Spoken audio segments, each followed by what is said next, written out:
Today we're talking about one of the most debated, redesigned, and honestly fascinating characters in the entire Sonic franchise, Rouge the Bat. And yes, we're going to talk about her design, including the fact that when she first appeared in Sonic Adventure 2, her breasts were very intentionally part of how Sega presented her. Not in a graphic or inappropriate way, but as part of an exaggerated, comic book style femme fatale silhouette that the early 2000s absolutely loved. But what's actually interesting is how that design, bold, dramatic, and very adult, went through years of gradual tone downs by Sega, and yet Rouge still became a female icon anyway. Not because of her chest or her curves, but because her personality stayed strong through every redesign.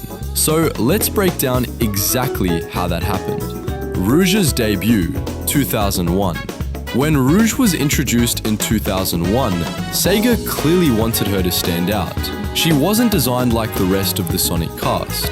Sonic and Tails looked like cartoon characters, Shadow looked edgy, Knuckles looked like he just walked out of the gym, and Rouge looked like a grown woman who stepped out of a spy movie.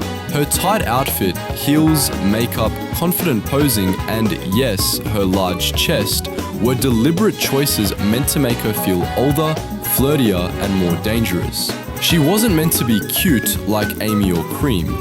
She was meant to be mysterious, mature, and slightly intimidating. That was the early 2000s style, but the Sonic franchise was changing fast. As more games released, the series leaned heavily toward younger audiences. Suddenly, Sega had a character whose design looked much more adult than the rest of the cast, especially because her chest was emphasized in her original model. That's when the tone downs began. Not instantly, but gradually. The softening begins. In Sonic Heroes, Rouge's proportions were softened. Her breasts were noticeably smaller, her body shape became rounder and more stylized, and her animations lost some of the overt flirtiness. Through the mid-2000s, this trend continued in games like Sonic Riders and Sonic 06. Her outfit stayed mostly the same, but each appearance nudged her design towards something less exaggerated and more in line with everyone else. Sega wasn't removing Rouge's identity, they were adjusting her to match the tone of each new game. The child-focused era.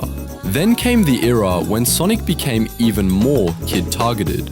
Shows like Sonic Boom and later Sonic Prime leaned into big shapes, simplified features, and soft edges. Naturally, Rouge's design was adapted to match. Her chest was minimized significantly, her outfit got simplified, and her overall vibe shifted from femme fatale super thief to cartoony spy. This wasn't Sega rejecting her original design.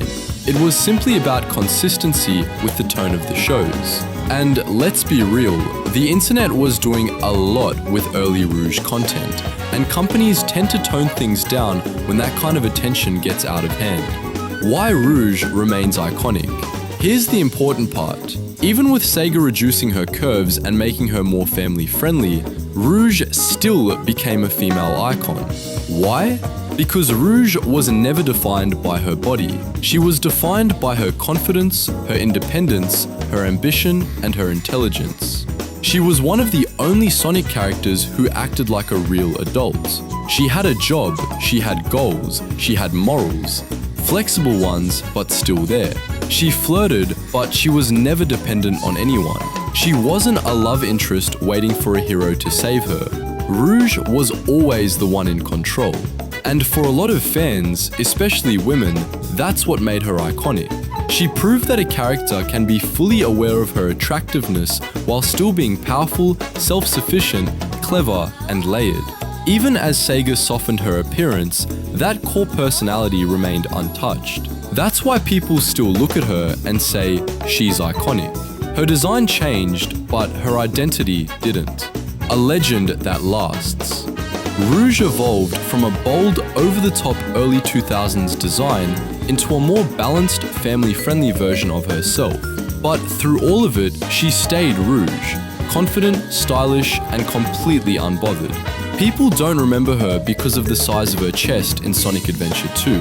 They remember her because of how she carried herself.